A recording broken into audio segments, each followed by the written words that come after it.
All right, welcome to another edition of the BS Sessions. I'm Mark, and that's fucking Jerry, whatever am I pointing to? What's up, brother? I'm fucking Jerry. Yes, that's right. You're How's everybody fucking doing tonight? Jerry. I'm Cheers. doing great, man. What you Cheers, drinking brother. tonight? Yeah, what you drinking tonight? What do you think I'm drinking? The same. I got Whiskey. the Nicky Ultras, man. Oh, Tall God, boy. that shit's water. It's good shit, dude. It tastes like water. Ah, You get like a girly buzz from that shit. It's like that's like a girl. That's like the '80s wine coolers, man. remember fighting words there. I like wine coolers. '80s wine coolers, man. So no, I had a list. Oh, so we haven't been at this for a while, and I had lots of shit I wanted to talk about last week, and now I don't fucking know. I know we wanted to talk I got about a few things. Gene Simmons and David Lee Roth and Paul Stanley shit. So what do you think about? So Gene Simmons said that Roth is off the tour because he basically sucks and he's like an old man and can't sing like he used to. And I'm sitting there going, really? What about the guy to the right or the left of you named Paul Stanley? I am so fucking tired of both their bullshit, man. I tell you what, their legacy is so freaking tarnished. I mean, it's almost to the point of I'm pitying them, man. And they're millionaires. They don't give a shit what I think. I understand that. But still, it's like, man. I mean, look at Led Zeppelin, man. Look at them. They knew when to quit. Look at the legacy they have, man. You know what I mean? And they still make money. Yeah. I mean, I hope it really is the end of the road. I mean, I don't know what dignity they have left, but, I mean, I get it.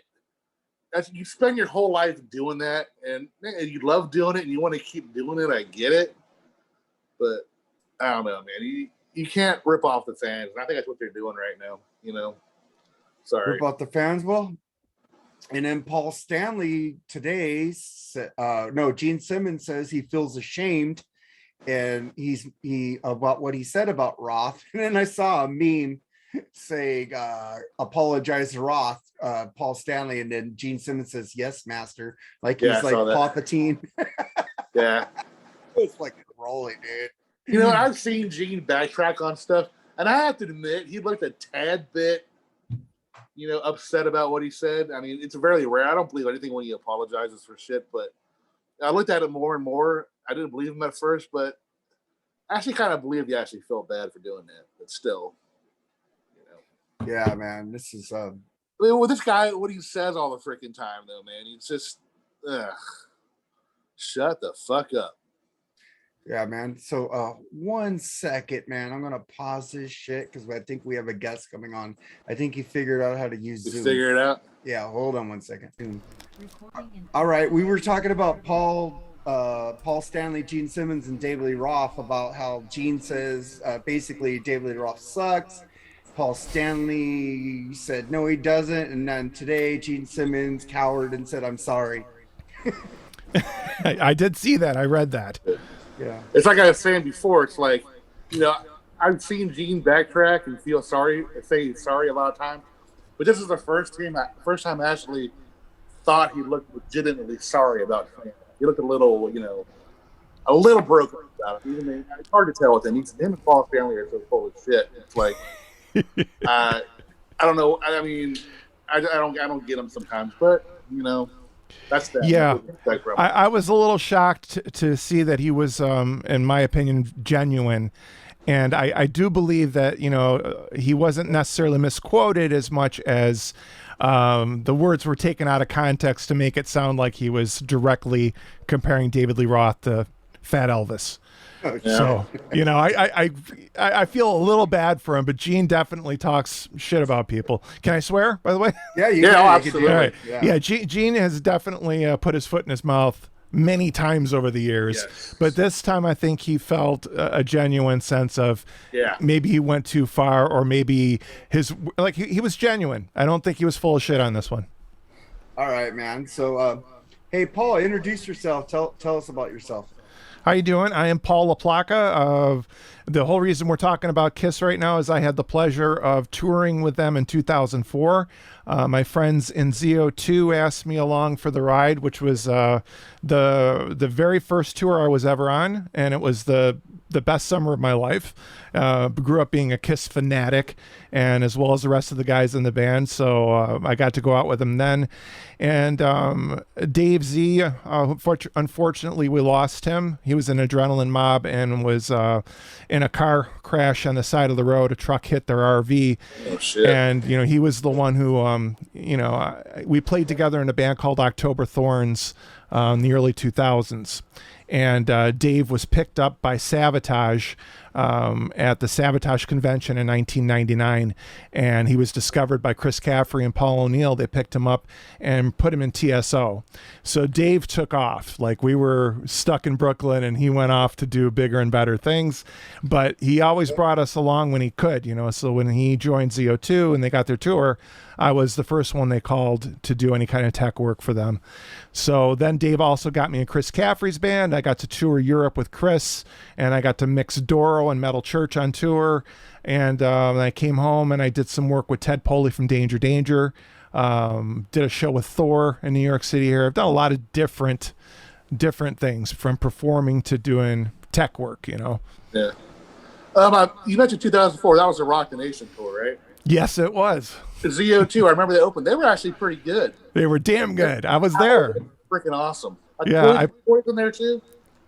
Was Poison there too? Oh yeah, Poison was incredible. Yeah. Like I had no expectations for Poison because I grew up a metalhead, and so Poison was kind of one of the hair metal bands that we laughed about. But I'll tell you, the first day of the tour, we're setting up, and Bret Michaels comes on stage with his bodyguard, Big John, if you remember from the Rock of Love TV show that they were on. All right.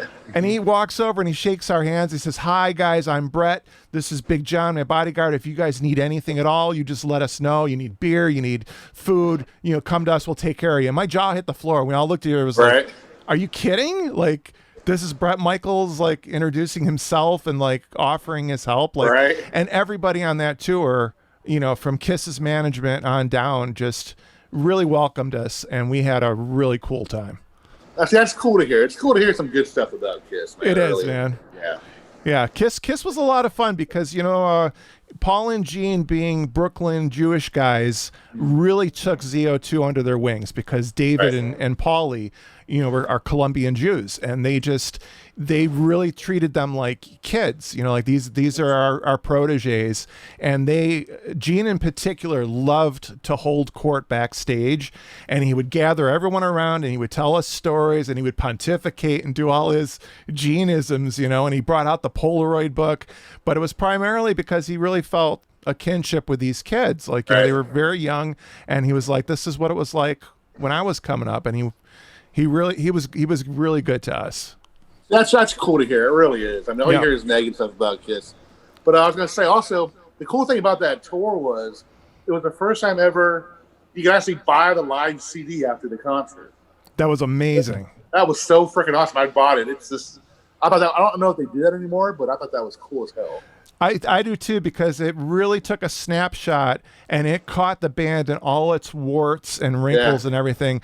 We listened to those CDs on the drive to the next show every night. I drove the RV for the first 2 hours, and we would pop the CD in, and our manager, Bobby Held, was really good friends with Paul Stanley. That's how we got the gig. He knew him for years, and he played bass on one of Paul's albums. So Paul trusted him to be in the tent with the engineer, and Bobby actually produced those live mixes. So we would get a CD right as soon as it was done recording, and we would listen to it.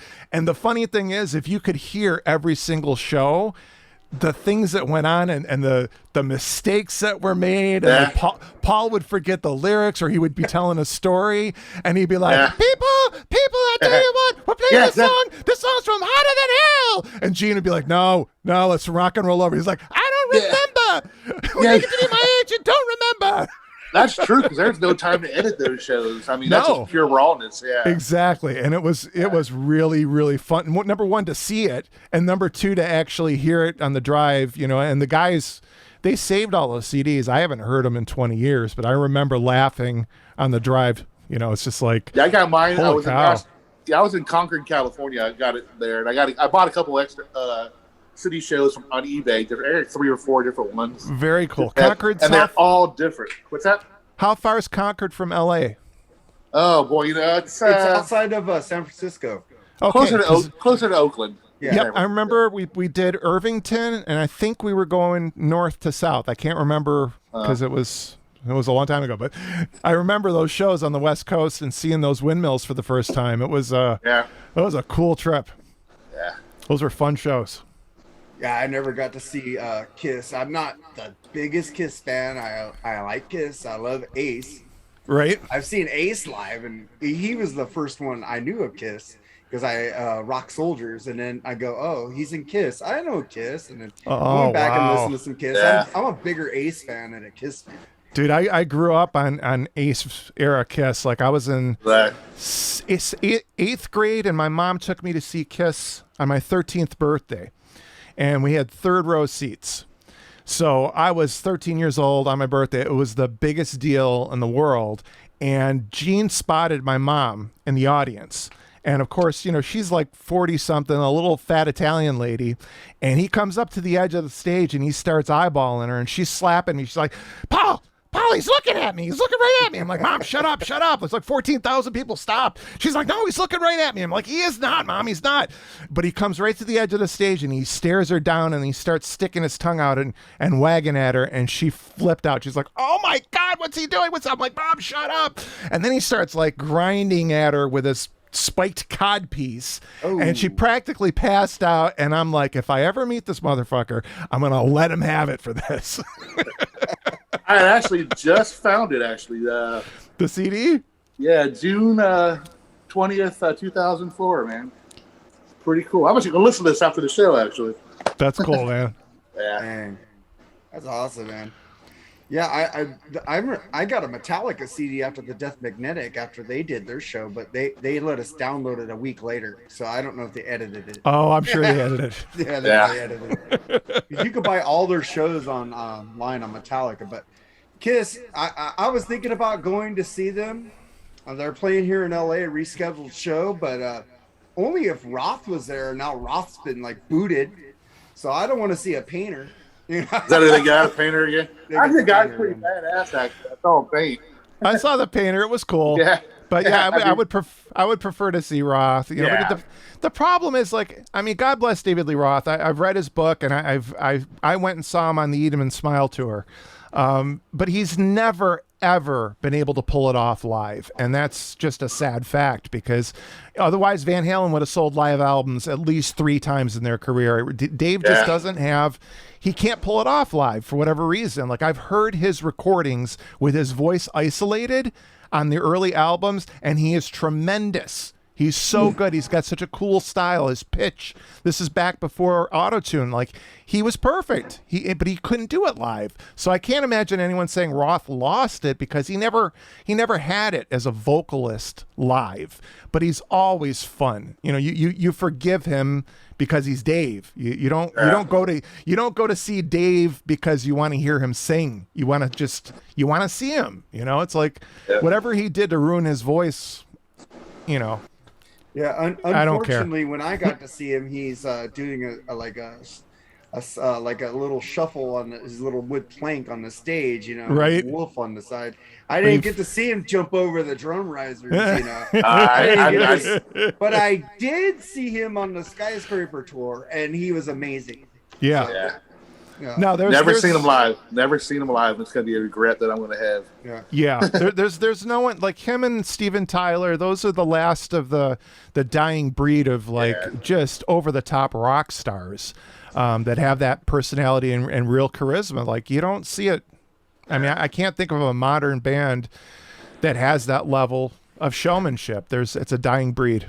Well, I saw Steven Tyler still brings it. Yeah. Yes. Yeah, he does. Voice. I saw the Black Crowes. Chris Robinson was freaking good. Yeah, good front man. Yeah, great front man. That's very cool. I've never seen him. The singer of the opening band, Dirty Honey, man. I heard good things. I love that band, and that guy went back and he kept raising the octane of his voice, the octaves, during one note, and held it. And then the guitar player on the side is like doing some Jimmy Page shit.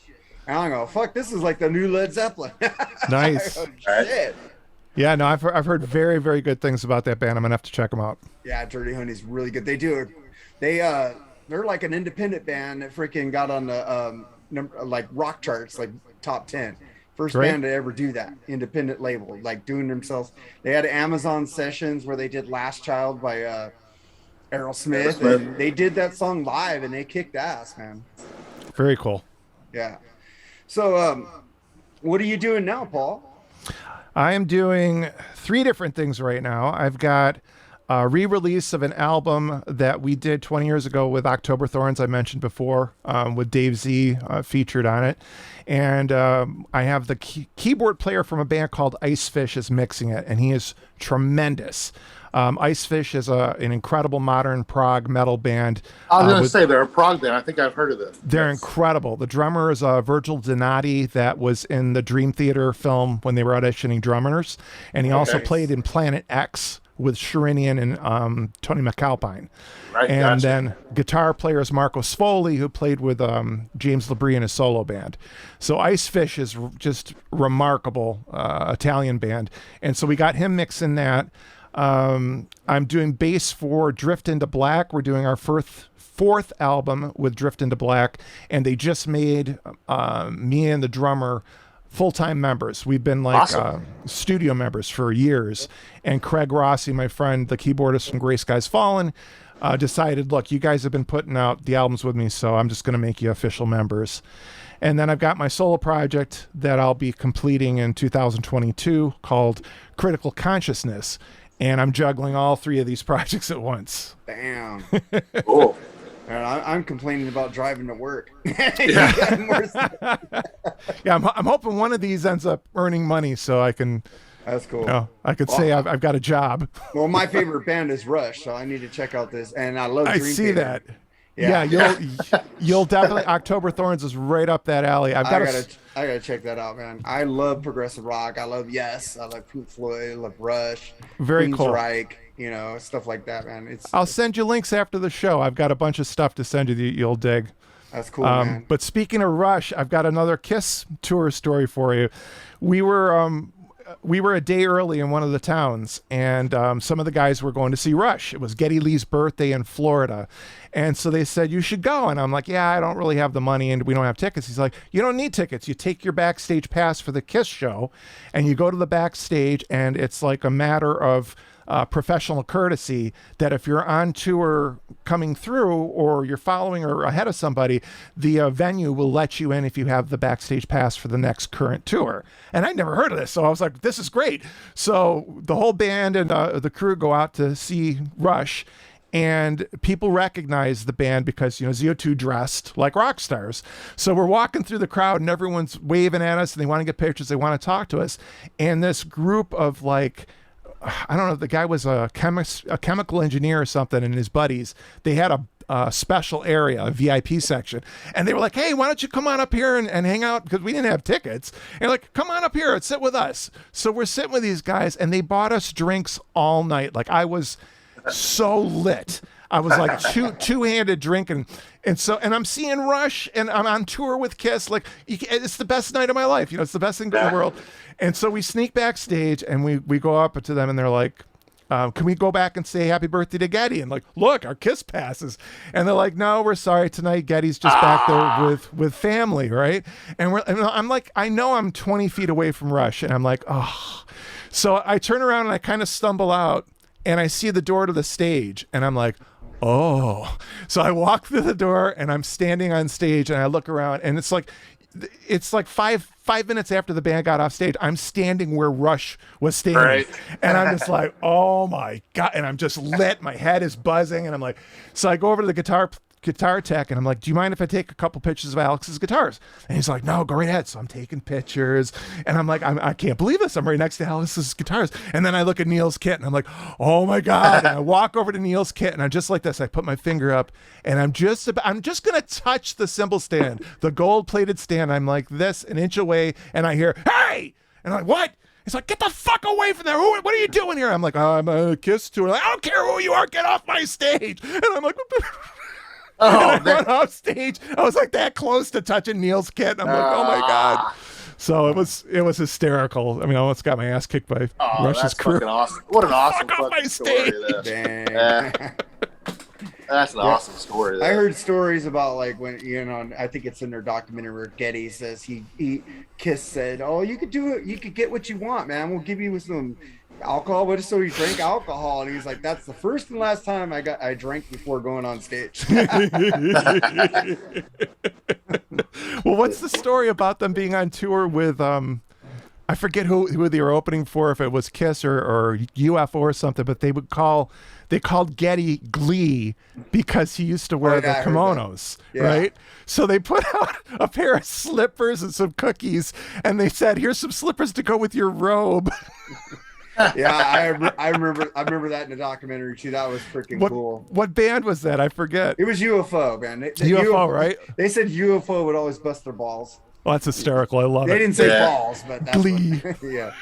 They would always make fun of them. They said, "Oh, you and your wah." Yeah. That's some I miss stuff, Rush, man. I want Alex, and Alex has got some solo stuff coming out. He's already released some songs. Yeah. I didn't really care for Victor, but I hope this is better than Victor. Yeah, I wasn't crazy about either Alex's or Getty's solo stuff. It just didn't do it for me. I love Getty's solo stuff. I love that. Yeah. album. I finally got it on vinyl. I was happy on Record Store Day. I'll have to give it another listen. I mean, I stopped listening to Rush around maybe Hold Your Fire. Like I had enough. I couldn't do it anymore. I mean, they still had some great stuff after that, but like I grew up on the early stuff, and when Moving Pictures came out, I was in 8th grade, and it was like the biggest deal in the world. Like that album to this day is perfect. There's from top to bottom, you're not going to find a better album. No. It's just the best, So I was very, very formative years, and they never really. They couldn't top that. That was their masterpiece, I think they went out with a bang with Clockwork Angels, though. I love Clockwork Angels. I did enjoy that one. God, the freaking Headlong Flight. That song just fucking jams. Yep. And that tour, when they brought out the orchestra, it was really, really special. I dug that. And I usually don't like orchestras with hard rock bands, but they did it where it's not overpowering like Metallica did, where it overpowers the crunch. They had the crunch and they were just in the background. That was cool. Yeah, it was very cool. I loved it. I'm so pissed off I didn't get to see the last at the LA Forum where they did the R40. I got the freaking Blu-ray, but it's not the same. I saw Clockwork Angels. I saw Time Machine. I saw Presto twice. I saw Hold Your Fire. I saw a lot of tours with them, man. It's my favorite band of all time. Yeah. It's just definitely just Neil, and Alex is the most underrated person in that band because the other two overshadow him. Well, I'm a guitar player, so for me, Alex was always, he was the top. That freaking sound he has is amazing, man. It is amazing. Yeah, when a guitar player has their own tone, you go, "Oh, that's Alex Lifeson, man." Yep. Hey, if it cuts, I mean, the only tone, man. The only one I can compare it to when you hear him is maybe Brian May. Maybe you can always tell when you hear Brian May. You can always tell when you hear Alex Lifeson. Yes, same time period, and they really had an identifiable tone. Yes. And it really didn't matter. Like Alex went through so many different styles of guitars and amps, but still you knew, like even when he was going from a Gibson guitar into a high watt or a Marshall, then it was, the Strat styles into Hughes and Kettner and Gallien and Kruger. And so like, it was always like this constantly moving evolution for him, but it was always still like, even though it wasn't the same tone, it's like, that's Alex. You just knew it, Yeah, man. It's like, big fan. It's like, man, two artists I cried that died, Neil Peart and Tom Petty. Yeah. I was like, I never cried. I love Prince. I didn't cry when Prince died. Yeah. I love Tom Petty. I cried with him because I had a special relationship with my mom with him. Yeah. And then Neil, it's like, I just fucking broke. I was at work and I got a thing on my watch. Neil Peart died. And I said, I got to go. I walked outside and just fucking bawled. I love Eddie. Never cried. Yeah. I cried my first, like a rock star. I think I ever cried when Rick Wright died from Pink Floyd because I'm a huge Floyd fan. And he was just an underrated player in that band. Absolutely. And then, fuck, what's his name? David Bowie. Yeah. I mean, a lot of people aren't Billy fans, but that's what made me realize it's like, man, these guys are getting older. We're going to see a lot more of these people die, unfortunately. Yep. Yeah, You know what I mean? 10 years, all our rock stars from the 70s are going to it's going to be like this every year. We're just going to see more and more dropping. Robert Plant turned 73, I think. It's like, we just lost Dusty Hill. Yep. Yeah. And Charlie Watts. Charlie Watts. One man. of the, Rolling you know, Stones, man. It's like, you want to talk about the difference in styles, but another monster drummer there. Solid. I mean, dude, what a great life. What, 60 years rocking, man, at least? Yeah. 60 years? Well, he was 80, right? Man, Charlie Watts was 80. yeah. Yeah, so he was 60 doing years it. of that. Yeah, I just saw the Stones maybe 2 years ago, my first time, and you forget, you know, it's like you kind of push them in the background. Oh, the Stones. It's like every song they played was like a fucking FM staple. Like I've heard that. Like I don't own. Like I'm embarrassed to say I don't own any, but I didn't. You know, I didn't get to buy a lot of albums growing up, but I know those songs inside and out from FM radio. Those songs are part of my background. You know, so I'm just like listening, and I look at my girlfriend. I'm like, oh my god, I haven't heard one song that wasn't a major hit for 2 hours straight. I'm like, how do you do that, you know? And they're the best country band I've ever heard. Their country stuff. It's like you look at them, it's like all this new country coming out is absolute crap. And you listen to the Stones play country like Angie or Wild Horses, and you're just like, this is what country, and they're British dudes trying to be blues guys, and they play country better than anybody in America ever could. Like, come on. They do. Yeah, they're amazing. I was thinking about getting to. My wife hates the Stones, so really, I'm not gonna be able to see the Stones. No. I'm not so called. Maybe I'm not a nut swinger by them, but I do love them a lot. Well, I did see him on the Steel Wheels tour with Guns N' Roses and Living Color. Oh, and, that's amazing. Oh yeah, but Axl was an asshole. Of course. when isn't he? I think he's better now after he went on tour with AC/DC, and Angus said, "Don't pull your shit on us." Right. And he paid attention. Dude, I know a lot of people didn't like that, but that was fucking awesome, though. He nailed those songs, man. No, everybody wanted to hear an Axl DC album. I want to hear Axl. But man, it was awesome. I'm sorry. I mean, I love Brian Johnson and all, but man. Yeah, if anybody could replace Johnson, it would be Axl. Yeah. Yeah, because he could do the Bon Scott stuff a lot better than Johnson. Yeah. Well, I don't know about now, but yeah. Right. Yeah. I don't know. At some point he could. It's good to see Brian Johnson back with them. And they got I think they put Phil Rudd back in the band. Yeah, too. Phil Rudd's back. Oh, Phil Rudd is the Charlie Watts of freaking AC/DC. Yeah. Very solid. I heard a story on the Eddie Trunk podcast about Charlie Watts. Excuse me. Mick Jagger was drunk. He calls Charlie Watts and he goes, and he's yelling, "Where's my fucking drummer? Where's my fucking drummer at?" So Charlie Watts gets dressed, he shaves, polishes his shoes, gets all puts on dressed, a suit, goes downstairs, finds Mick, punches him, and says, you're my fucking singer. Don't ever call me your drummer. Right? I know, it's like that elegant punk. He's still like, don't fuck with him. He might dress up and shave, but he'll still punch you in the face. Yeah, he got all pristine to go fucking punch out fucking Jagger. I love that story. That's awesome. That was the first time I heard it. I was like, damn. Yeah. I thought he was a docile guy just going. Imagine being able to pick somebody like Mick Jagger and Keith Richards' brains. You know what I mean? For an hour, give me an hour in a room with one of them. Right. That'd fucking be awesome, man. To hear stories. Yeah. Okay. I'm sorry, I didn't mean to interrupt you guys. Go ahead. No, you're part of the show. Yeah, your name is. It's Mark and Jerry. It's not Paul. I'm just a guest. I hate your work. Yeah, your stories are awesome, though. Well, on the group, it's just the Mark show because he don't post. Well, every now and then I do. Really? When? I'm just fucking with you, man. So I am not people want really to know you, man. Inclined. This is like Ian Wadley and Dr. Fuck, where Dr. Fuck wasn't posting it. Ian goes, "Get the fuck on the group and post Dr. Fuck." You know. Yeah. So listen, you mentioned the Stones tour with Living Color opening up. I got to tour with them twice.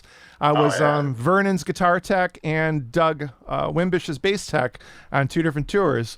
And the first tour I went out with them, they're really like, Doug is he's like a real pothead, you know, so he's kind of forgetful, and he couldn't remember my name. He kept calling me George.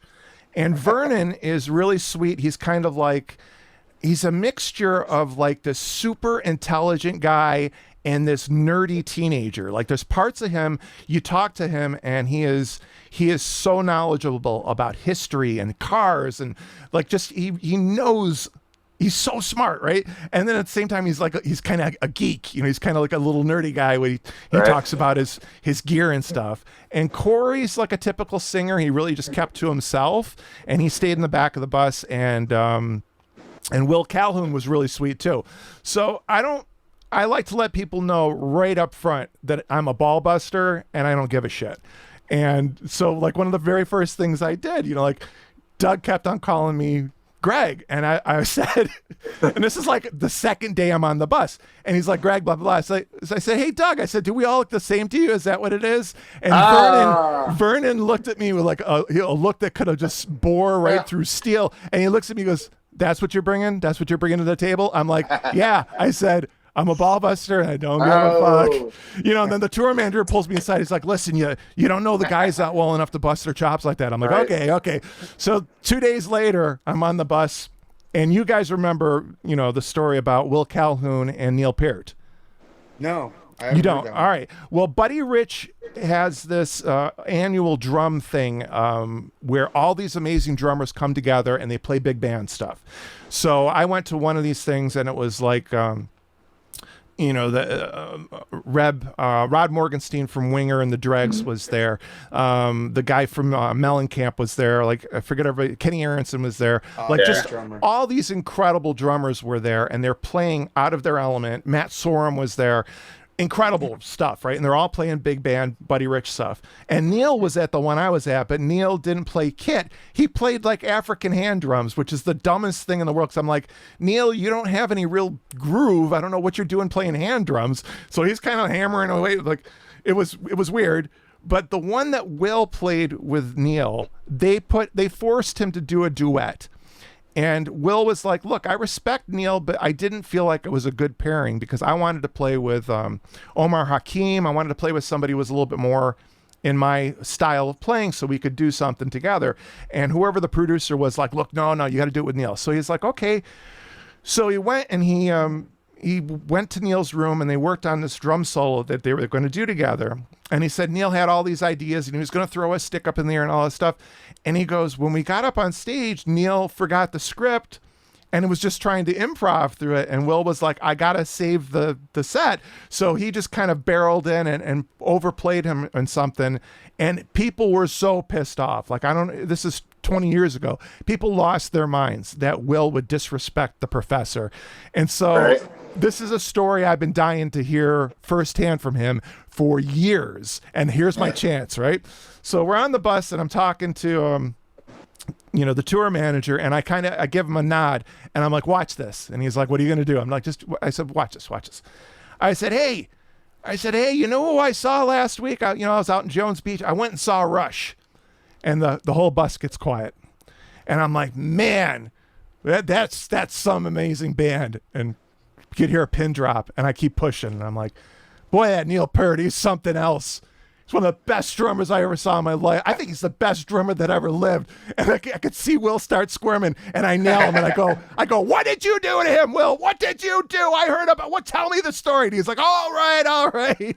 So then he gave me the whole background, and he said, look, I was not meant to be disrespectful, but I was just trying to save the set. It was a disaster, and we had this thing worked out, and Neil went off script, and I was just trying to bring it back together. I didn't do it to try to outplay him or anything like that.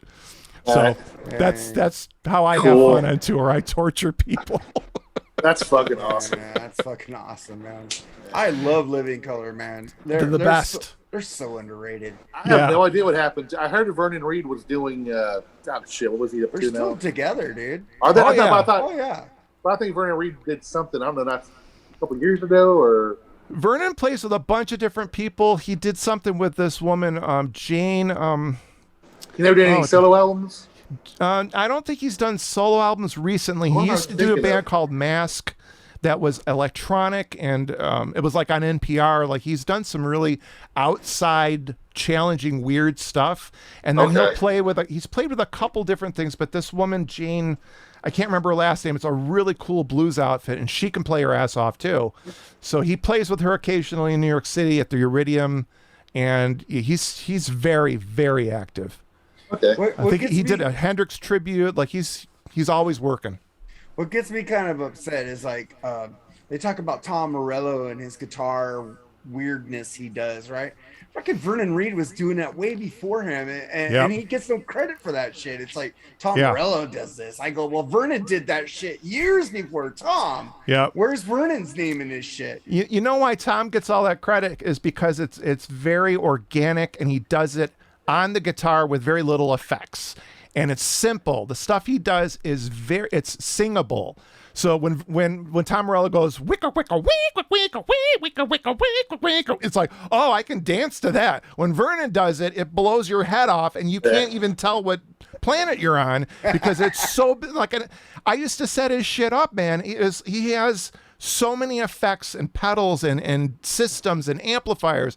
It's like a mad scientist over on that side of stage. So when he comes up with all these nuanced things, it's not easy to digest. It's just like, it's very subtle. It's very, challenging for an average listener to understand. Like, what the hell is he doing? And then you got Doug on the other side of the stage doing the same shit. When I was Doug's bass tech, he had 40 pedals on the floor. I wanted to shit myself. I'm like, why am I setting up 40 pedals for the bass player? And then the first night I saw him play, he would just bring a pedal in for one note. He would paint a picture with sound. And it was just, It was so artful and so just tastefully done. And I was like, this guy is a genius. And then you go over to the other side of the stage, and this guy's a G. And then you go over to Will, and you're like, every one of them is at the top of their game. Corey sounds better now than he's ever sounded. He hits notes that are so far out of range. Like, I've never heard him hit these notes. And he just they just keep getting better. And you're just like, how do you do that? They actually blew Guns N' Roses off the stage. I'm just saying that. Yep. Oh, there's God. something else live, man. My God, that band is so underrated. I don't know why people don't talk about it. Because they're I've black. never heard of them. I've never heard of them. Because they're black. Black people aren't supposed to play rock music. Jimi Hendrix, man. Come on. I know, but people are ignorant. They can't. I couldn't handle it the first time I saw them. I'm like, why are these black guys playing hard rock? I just don't get it. And then I heard the album, and I was like, oh my God, they're the best thing that ever happened to, Rocky George and Suicidal Tendencies. That guy could play guitar. Yeah. Again, they don't get it. They don't get enough credit. Fishbone.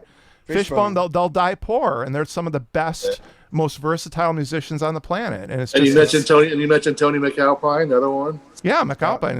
It's a sad fact in American, music that we celebrate people that borrow from black culture. Hendrix, how many people have borrowed from Hendrix and made all that money, and it's like, or Elvis borrowed from how many people, Pat Boone borrowed from, and it's like those people make a living, and it's like it's sad they don't get enough credit. Well, it's like I've always said, if Chuck Berry was white, he would have been the king of rock and roll.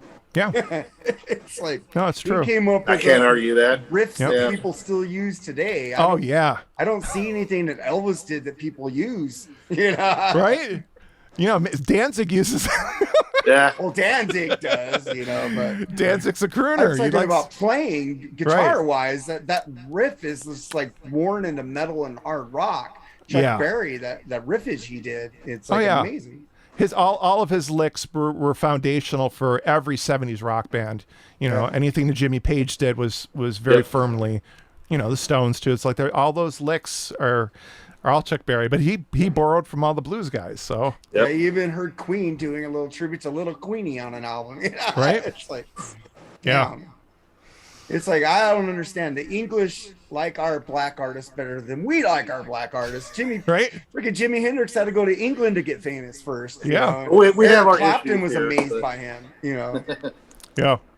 Well, I think with Fishbone in particular too, it's like they're in no man's land because a lot of black culture doesn't want to hear that. They don't want to hear the hard edge.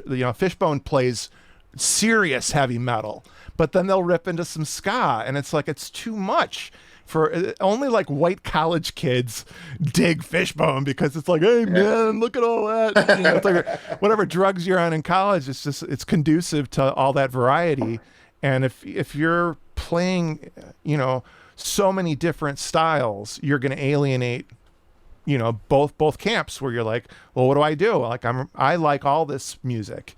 So who's going to tell me what I can play and what I can't play? That's if you're in Fishbone, it's like, okay, you can play whatever you want and not make a living, or stick to one style and try to hammer it out. It's like, it's hard. So Paul, 2010 to 2020, any good music that you know of that you want to share with anybody? Or 2010 to 20, my son was born in 2009. Okay.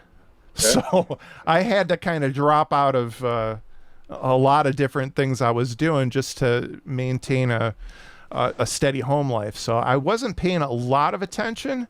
If you mention some bands from that decade, I'm sure I can say I know of them or not, but I wasn't really an ambassador for music like I am now. Right. My kid's 12 now, so now I'm writing for Metal Temple, and I'm starting to get back into more, unusual bands. The one band I've been religious about is a band called Cloud Kicker. And it's an instrumental band. It's a one-man operation out of Pittsburgh. And I forget the guy's name, but he writes music, and there's no vocals, so it has to be really special because it's instrumental without being wanky. It's not like a Joe Satriani guitar solo over music. It's this huge, massive soundscape, and he toured with a band called Intronaut, and they became his backup band for the tour, and then Intronaut closed the show. I got to open for them, and it was one of those nights where I was like, I'm 2 hours from home, I'll watch a song or two, and then I got to get out of here because I'm tired. And after the first 2 seconds of the first song, I ran to the front of the stage and I put my hands on the stage and just was like jaw dropped the whole time. So Cloud Kicker just kills me. They're one of the best things I've ever heard. Lots of variety, lots of different stuff, but no vocals. Right. The other band I just heard that knocked me out is a band out of Brooklyn called Samuri. And they're like this bizarre doom kind of corrosion of conformity, Melvin style, sludgy rock. And they're incredible. And a band out of Singapore called Assault that sounds like In Flames right around Colony and Clayman. Because In Flames used to be amazing. I don't know if you remember. I've heard of them. In Flames used to be like when Gothenburg broke that melodic death metal from Sweden. This is about 20 years ago. In Flames was the biggest thing. And they slowly became like a new metal band. And it was like, what are you doing? So this new band, Assault, just, if you like that style of just straight up melodic death, very fast drums, and the vocalist is just furious, like it's some of the one of the best melodic death things I've ever heard. So those are my three top bands. We forgot about another good band that people don't know about is Bad Brains. I love Bad Brains. Yeah. Oh yeah, I haven't heard them in a while. Yep. Yeah. And I'm just like, there's so much good music out there, and people just don't look for it anymore. And it's like, I love the Rival Sons, man. They're like killer band. Who's in that? That's I can't remember their names, but that's a fucking great band. They open up for Sabbath. Yep. They're like blues, harmony, fucking hard rock, metal, all in one. Right. It's like a Black County Communion is another one with Bonamassa. Yeah. Yep. There's a lot of good blues. Hughes. Glenn Hughes is so good. Yeah, he is. But have you heard him with Dead Daisies? He's now fronting. Oh yeah, I have that on vinyl, man. Who hasn't fronted, man? The guy's awesome. I know. I love John Corabi in Dead Daisies too. Oh, Corabi's amazing. Yeah, the amazing. Scream. Remember the Scream? Yeah, the Scream is awesome. Yep. Bruce Bouillet from Racer X. That was man. one of his best albums. And I need to get some Racer X on vinyl, man. Oh, they're so good. Yeah, I love fucking Paul Gilbert. Yep. Yeah, Racer X was one of those bands that made me want to stop playing. I was like, I put on Frenzy for the first time, and I was like, I can't do this. They were like play on, like they that. were like on the Shredder label, Shrapnel, I think. Yes. Shrapnel. Yep. Mike Varney, Shrapnel. They definitely. Whew. But do you remember what they used to wear though? Jesus Christ! No, I've never seen them live. I just listen. Oh, you got to them. see some pictures of them. That like the neon yellows and greens and pinks. Like everything was just. It was so bright it made your eyes hurt. I got Paul Gilbert's new solo album called Werewolves of Portland. It's really Nice. good.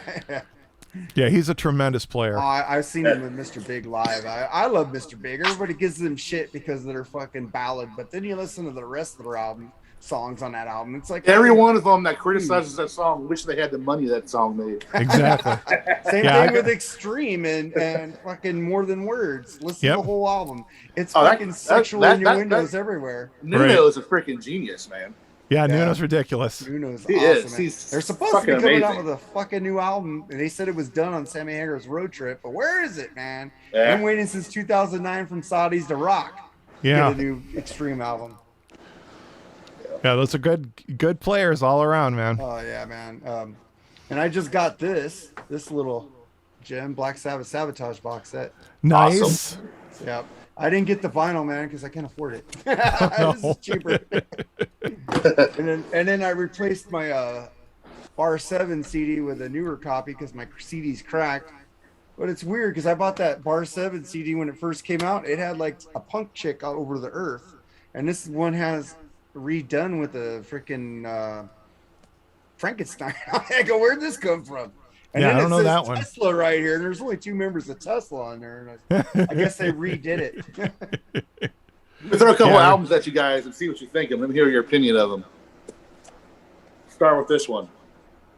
What are the singles off of that one? I didn't own that one. Unholy. I love Unholy. God gave rock and roll to Take you. It Off. Yeah. I like Domino. Domino's my favorite. Domino's song. amazing. I love Domino. I covered Unholy for a tribute album. We did a tribute to Vinnie Vincent called "Kiss My Ankh." So I covered Unholy. I did a death metal version of that. Oh, wow. And it came out great. I'll send it to you. Oh, no, I don't. I like those singles. I mean, God Gave Rock and Roll to You is kind of cheesy, but live when they did it, it connected and it went over really well. That's not their song. It's a cover, right? Yeah, it is. They rewrote parts to it or something. Right. It was another song they redid. Man, I can't. Let me see who wrote that.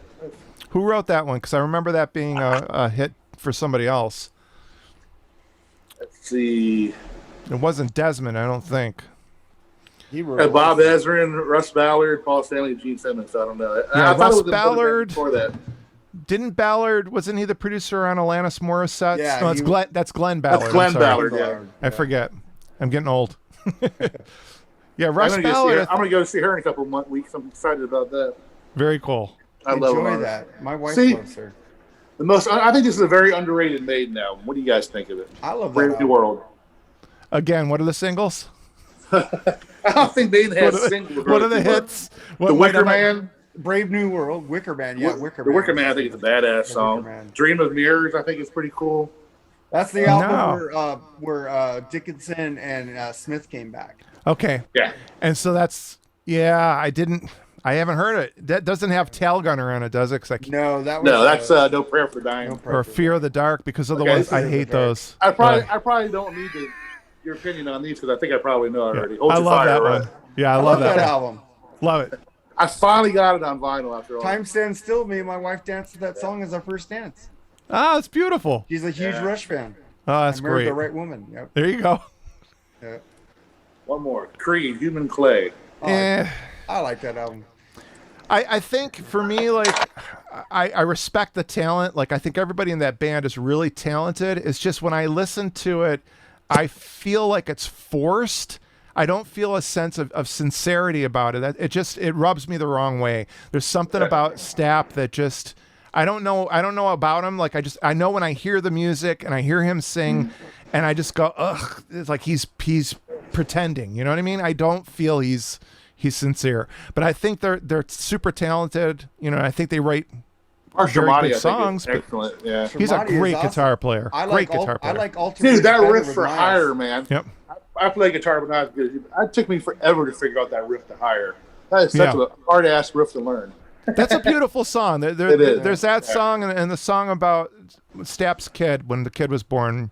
Arms wide open. Something Yeah, like that. I think that's a beautiful song. I really do. Like I think- give I them think- credit where I can. I think Weathered is the best album. Yeah. Really. Yeah, Weathered.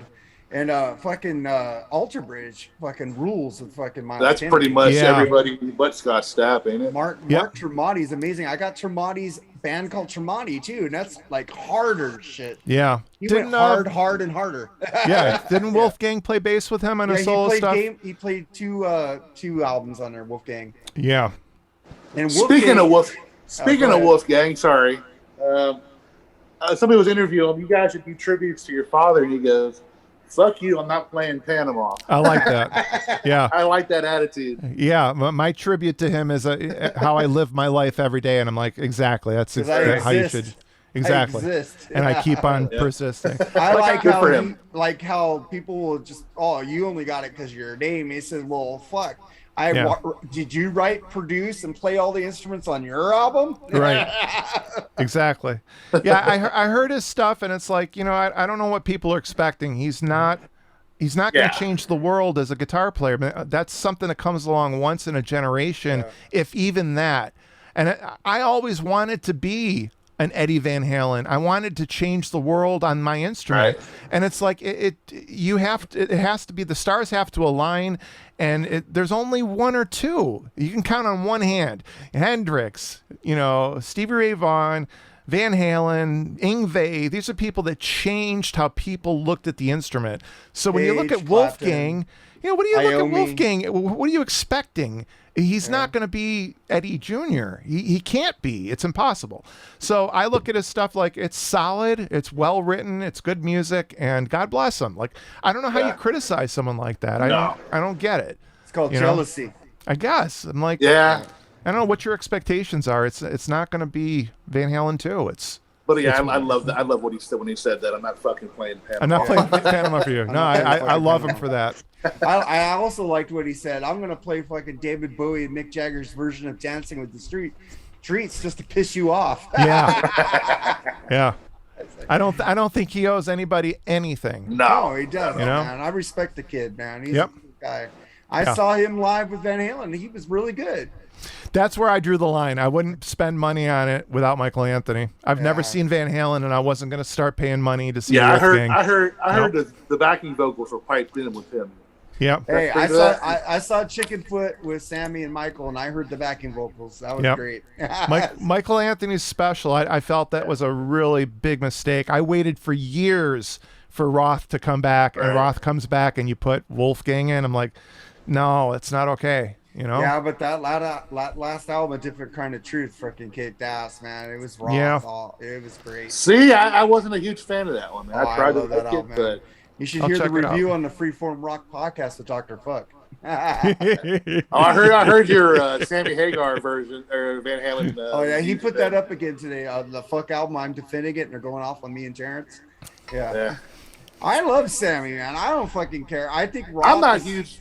I'm not huge on him. The Go ahead, six pack is fucking glorious and great, but there's nothing wrong with Sammy. It's not as good, but it's still great. I like it. I like Montrose. I like Sammy's solo I love stuff, Montrose. but I just like a few songs when he was with Van Halen. I wasn't huge on, and I'm not blaming Sammy for that. Actually, Eddie has just as much to blame for that than Sammy. You know what I mean? Yeah.